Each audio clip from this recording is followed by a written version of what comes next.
welcome everyone who's on the call today. Thanks for joining us. It's wonderful to have you to the latest European version of the BD Roundtable. I can see there's a few familiar names on board for today's journey. A maximum we're going to be 45 minutes today, not more than that.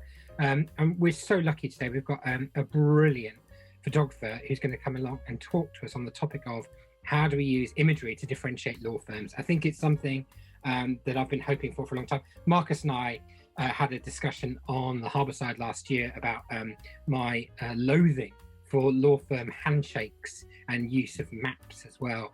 And he's going to be good enough today to walk us through what we might and should be doing instead of using that. So, Marcus, if you could introduce yourself and maybe give us a couple of minutes introduction on kind of who you are, your background, and how you got to where you are today, that'd be wonderful. Thanks. That'd be my pleasure. But first of all, Simon, may I say thank you very much for having me on the round table. It's an absolute pleasure to be part of your show and to be able to talk to some of your guests. Yeah, I've been a commercial photographer for, gosh, over 20 years now. I started off as a student at university, studying it for about 5 years. And then after that, that was down in Brighton. And then I went back to my hometown of London. And I assisted a photographer, an advertising photographer called Paul Rees. And I did that for about 4 years. We're doing really big campaigns, sometimes shoots that would last, 2 or 3 weeks even, for great big billboards. And I learned a lot about the advertising industry and how that works and how visual imagery can sell a product. After that, I set up my own practice, which was as believe it or not, a fashion photographer, working mainly in America. That's where most of my work was done, in New York, LA, and that kind of thing, and also sometimes back to the UK, off to Paris. Did that for about 10 years, and then I got approached by a university to be a senior lecturer in fashion and advertising photography down here in the southwest of England, in Cardiff. So yeah, it was something that I really fancied doing. I wanted to give something back, and so I packed my bags, moved down to Bristol, and became a lecturer, which I enjoyed so much, for about 7 years. And a couple of years ago, I was really itching to get back and take photos myself again. And I started up a practice in doing branding photography, working for the corporate sector. And that's what I've been doing for the last couple of years. And of course, we met through that situation. And Yeah. is there a huge difference between the kind of B2C imagery and B2B imagery? Is it such a gulf? Yeah, as far as marketing goes, certainly in my field as a photographer, they are marketed in two different ways. B2C is very much weddings and that kind of thing, and the customer's got a need and they come and see you. Whereas B2B, which is the sector that I worked in, I've really got to go out there and find the clients and get myself out there. So that's how the difference as I see it in marketing. As far as imagery goes, I don't think there's too much difference. I mean, I work quite a lot in this tech sector, promoting that as well. Right. And that is very predominantly B2B. They tend to sell to themselves, but they're still looking for images that are emotive and have got resonance and, the word authentic, which we no doubt we'll come back to later on.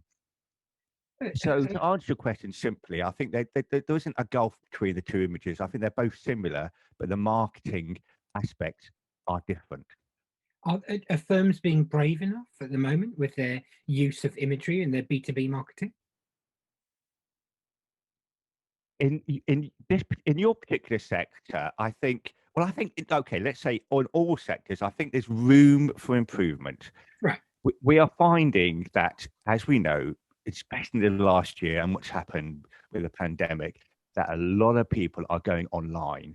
And I mean, I've been in the game long enough to look at the history of the internet and seeing it grow and grow and grow. And last year, phenomenal growth in people searching and finding out what they need to know on the internet. We all know that. So in some ways, as far as imagery goes, it's lagging behind a little bit. I think we tend to follow America in marketing and stuff, and Britain is a little bit lagging behind, I think. So there's room for improvement, as my teacher used to say. Sure. Is it possible to convince firms to kind of use more adventurous imagery, or do they prefer to? Do you find there are outliers, or is it for the most part that you find that firms are consistently, you know, not as adventurous? Yeah, I did a little bit of research before I came onto this program of some of the law firms there and the way they're doing their marketing. Starting in America, looking at some of the bigger law firms there, and then looking at UK ones and so on. And I did find that even though there were some very nice websites and parallax, some well put together sites, I did find that there were a lot of them, even in America, were reliant on stock imagery. In fact, I think two websites I looked at, I won't name any names, of course, who are big American law firms, had exactly the same image on the banner. The first image, that above the fold image when you go to a website, that first thing you see was both the same, and it was a landscape photograph. And I thought, isn't that odd why they're doing that? What is the reason when they could so easily? It's known it's been inauthentic.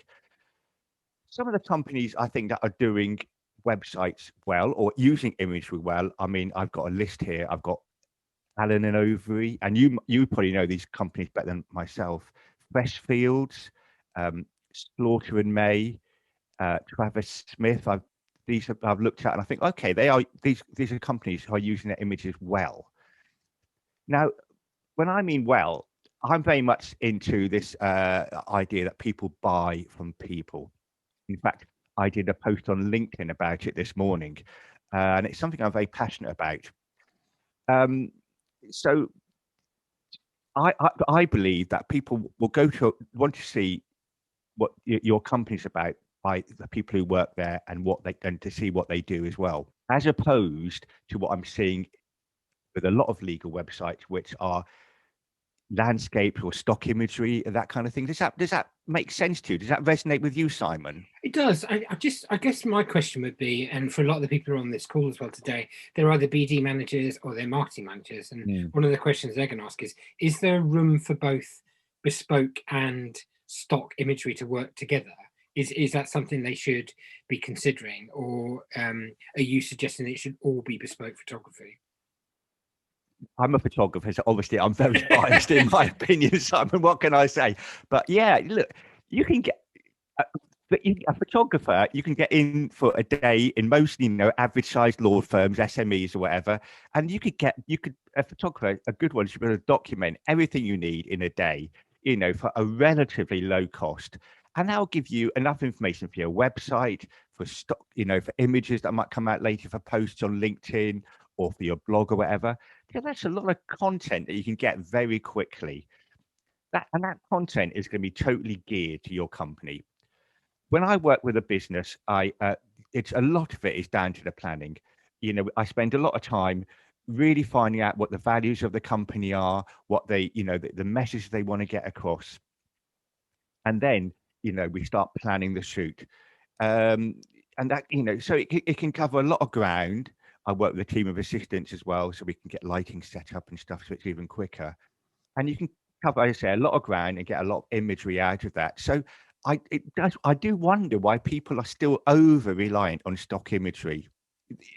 It seems a bit. I'm not saying, maybe it's because they just don't realize there's people out there who can really help them. Yeah, I don't know the answer to that. I wondered if part of the answer, I've worked in law firms for 20 years. Yeah. I wonder if lawyers can be quite literal and literalist about the images that they want as well. Whereas I think photographers are really good at bringing meaning to kind of campaigns. So thematically, a photographer will say, well, look, we could do something across 5 different things here, and the theme that joins them together, the golden thread, is this thing.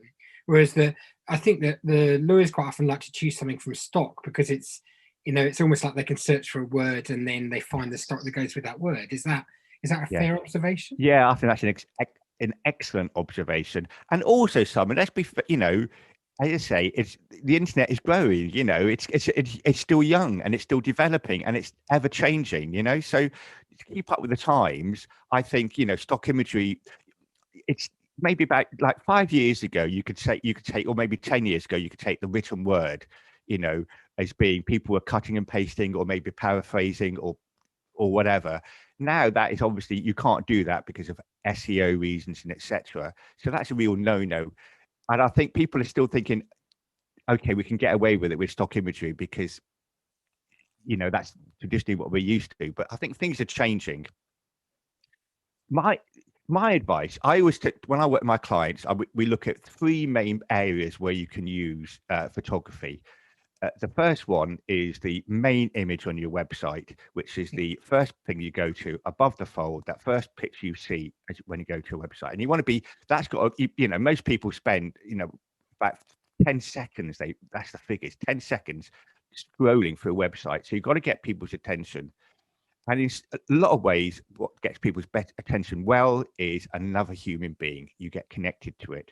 So that image, I always say, it should be somebody who represents the company, a CEO or whatever, and and they should be in a posture that is an open posture, a welcoming posture, not cheesy, but something that's appropriate to the law firm or the practice.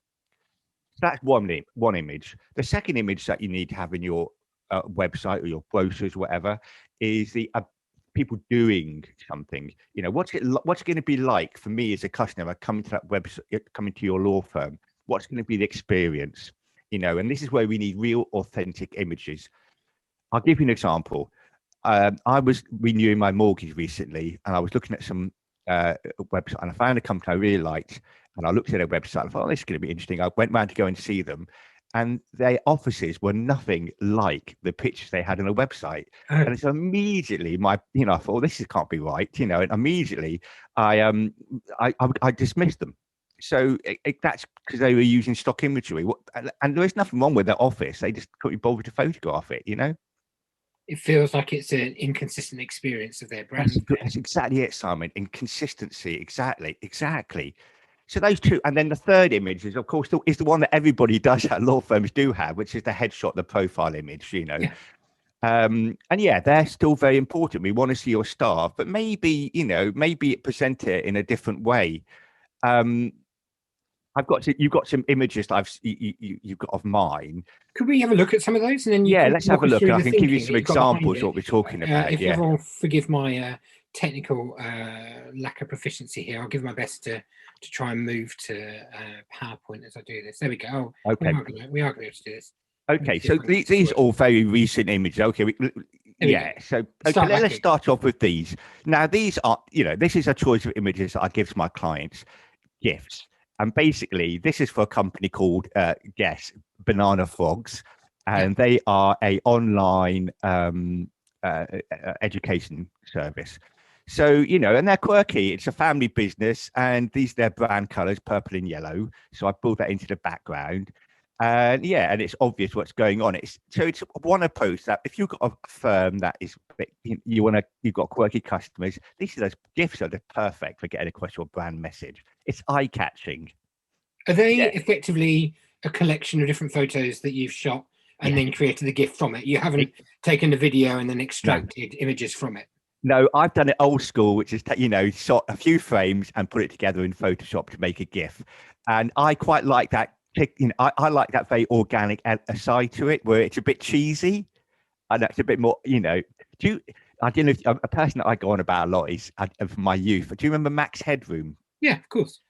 Do you remember how cheesy that was and how weird it was? And it was really eye-catching, and I'm still sort of resonates with me. And this is my sort of homage to Max Headroom, as it were.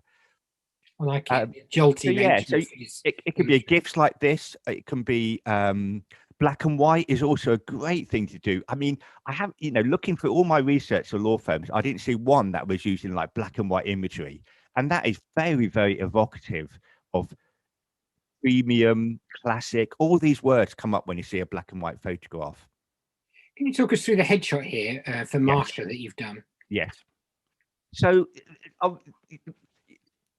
a lovely lady in a photograph. This is done in my home studio where I am now. Right. So and I would probably I spent maybe about an hour and a half with Marsha on this one photograph. And what I'm really looking for is this very subtle connection between the eyes and the mouth and the viewer. You know, the vibe that she's giving off and the way that we receive it as somebody who's looking into it, as it were. Yeah. So yeah, and that, you know, if you've got to do a portrait well, it does take a bit of time. It's surprising, really. It's worth doing for the leadership teams, though, right? Exactly, Simon. How many photos might you have to take of someone like Marsha? If you were doing that hour, an hour and a half, how many photos would you end up taking? Good question. About 300 to 400. Wow. Yeah. I mean, in the old days of film, we didn't have that option. Yeah. But you know, there's no denying it. These days, the quality is a lot better. Not the quality, you know, you can capture the moment a lot easier, I think. Should we have a look at some of the others then, and you can walk us through the thinking that we've got here. Hopefully this one will work as a GIF. There we go. Okay. Yeah. So these are all very recent, so you can see I'm into GIFs in a moment. And this suited this guy really well. His name's Pete Can, and he does laughing yoga. So he goes around to corporations and gets people laughing, and he's very good at it. Actually, he's very. You don't want to get that hand sign wrong, do you? I know you don't. You certainly don't. But you know, I could see how something like this for the right firm, I do stress the right firm, could be a good marketing tool. Yeah, and these are some of the options that are available with photography. Yeah, you know.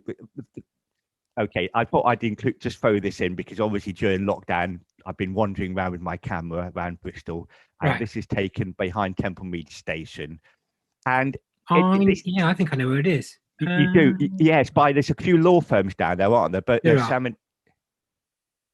Yeah, yeah. It's behind the station. And what I'm looking for, Simon, is I know you're a Bristolian like me. You're living in Bristol.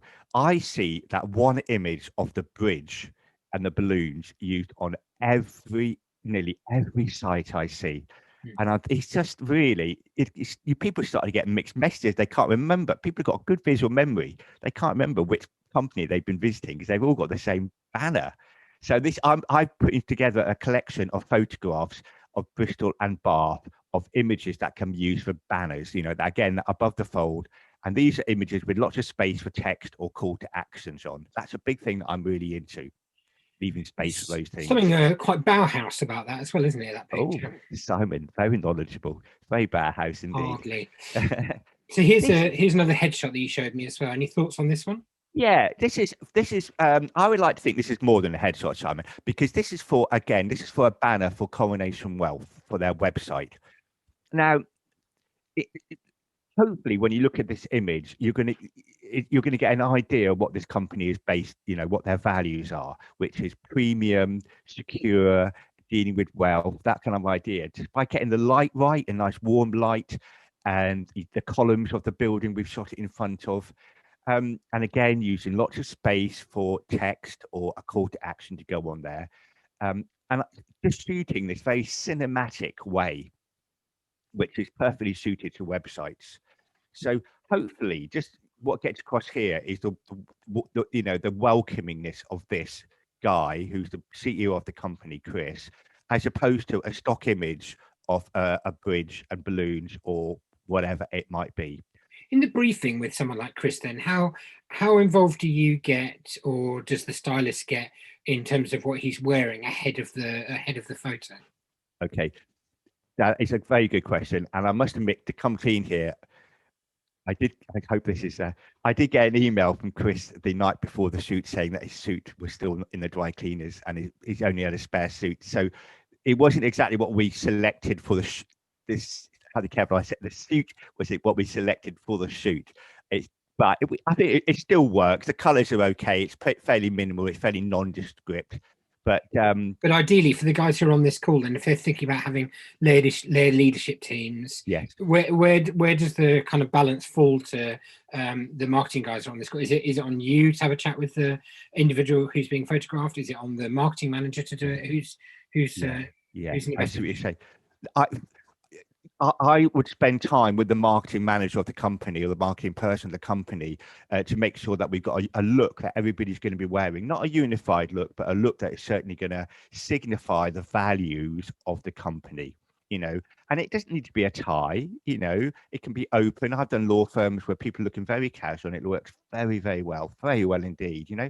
again, it's about approachability and making people, looking at this from a client's point of view, thinking, they look like a nice guy, a nice woman. I'd like to work with them.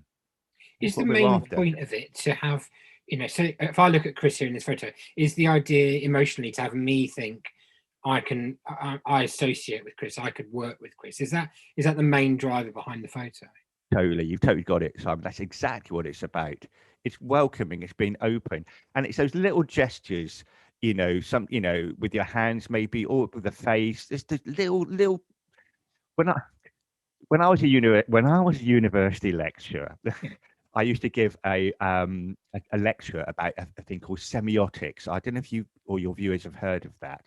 It's quite an art thing, but you knew Bauhaus.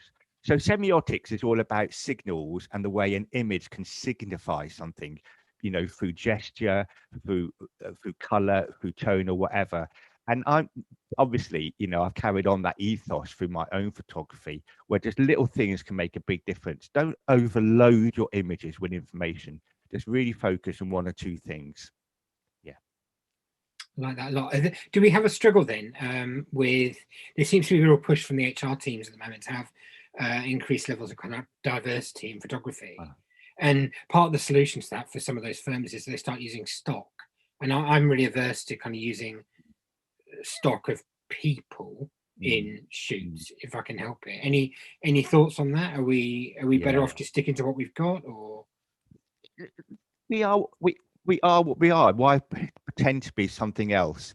When I was working in the big advertising campaigns, we had big budgets, lots of time, lots of pre-production to work out exactly who we were going to use for the shoots. And we bring in a certain people of certain ethnicity, certain age, certain abilities, etc., etc. But that's advertising. What we're about here for firms and their marketing is more about authenticity and what is real, and celebrating what you have already. I have no idea what's going on in this picture. So okay, a nurse is trying to rescue a WordPress website. Well, there you go. You've got it exactly. This lady is web doctors or something. This lady is her strap line is the WordPress nurse. Well, there we go. There we go. I do question what's in the bottle on the side of the bedside table. He said, "Oh, my brand colour is orange, not red." I said, "Okay, we'll get a bit of orange in there." So that's what that is. But that's what that is. If I may eulogize for a moment about the power of photography as opposed to video, for example, a photograph is very subjective. You can read into it what your own feelings, it can be read in many different ways. Whereas a video is more objective, it's more prescriptive. It's got one meaning and one message, generally speaking. Right. So I think the power of a photograph is that you bring your own reading, your own meaning into that photograph, and you become more engaged into it.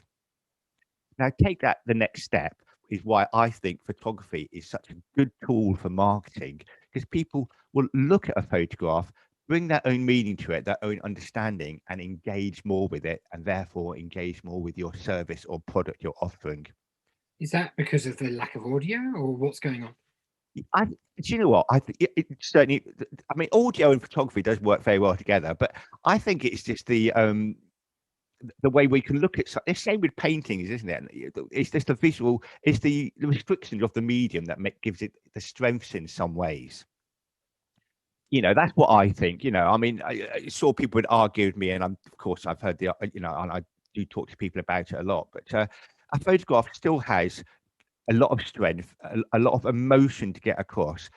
And also what's really important these days is with people's attention spans, going back to what we said earlier, you can get a lot of information across in a very short time in a photograph. I mean, you just did it then, Simon. You looked at a WordPress logo, it triggered it in your head, you looked at a nurse and you came up with a story in your head.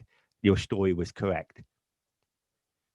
So I think that in a world in which we're moving at such a fast pace all the time as well, yes, having people look at an image rather than a video for a few seconds, yes, they can find different messages in there, like you say, as well. And we did a photo shoot for a launch a while ago, for a law firm, and they ended up on the front page of their target press because they commissioned, you know, a very good photographer to do the work.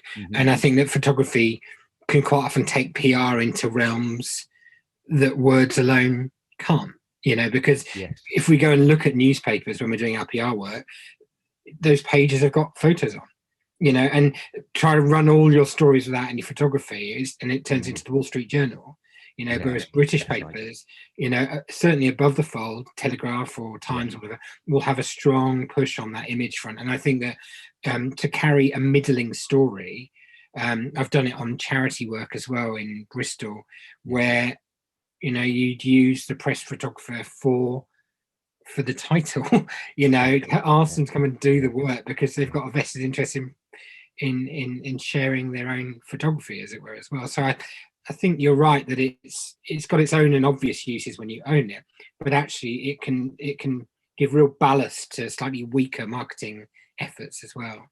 Yeah, and it's achievable, isn't it? It's achievable. You're not constructing anything new. You're just documenting what's already existing, but, you know, in a visually appealing way.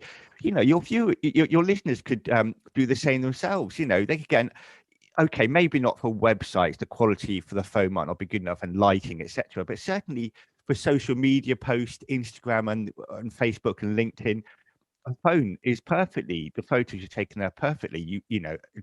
Useful, and in some ways that candid viewpoint is very appealing to people as well. And I think a good mix of candid photography and stage photography, which I do, is a nice blend for marketing. Just one last shot on the deck that I wanted to look at together. I skipped one there, but on, because it was stock, but on it was your stock for a company. But for this one, I think there's something that you can do in a photo, and you've done it here, that you can't do in a video unless you're a TV presenter. It's just to stare down the barrel as well. I think it's very hard for people who aren't professionals to look down the lens as well. So you've got Lee to do it here. Yeah. And you know, I'm very much about the eyes. You know, it's the old windows to the soul and all that. And you can see here, you know, hopefully Lee you're really engaging, making eye contact, you know, through the screen with Lee here. And I do that. I've done that with using a few little tools, really. First of all, you know, we've spent a lot of time getting the expression right, a lot of photographs, we've discussed that. I've also, you can pick out his eye color in the banner, the green on the left hand side where it says the testimonial. And, you know, I've kept the palette, the colors of the image all very monotonal, so so you're drawn into his eyes, you know. And I use backgrounds, like I've got different colored backgrounds that I use that are basically to get people to do that. So by shooting monotonely, a limited color palette, and really choosing and really focusing on the eyes and lighting it as well, so the eyes really pop, is really important for me. And a lot of the reason is that a lot of these photographs are used very small for like LinkedIn profile page, and people, you know, you see a lot of images and you scroll through them really, really quickly. An image like this will really stand out because the eyes drawing you in, as it were. Brilliant. Listen, Marcus, well, that's a good one. We'll share a video. We're going to tell everyone about this, obviously, as well. If you can maybe show us some of your work and the links and stuff on LinkedIn and other areas. Will is going to be kind enough to create a video version of today. For everyone else, listen, thanks for taking part today. Great questions. It's always lovely to have you join us. And please don't forget to tell your friends about the BD Roundtable. It's free. Hopefully we learn something new and different every time. Take it easy. Thanks, Simon. Thanks for the time. Thanks for the opportunity. Thank you very much. Cheers.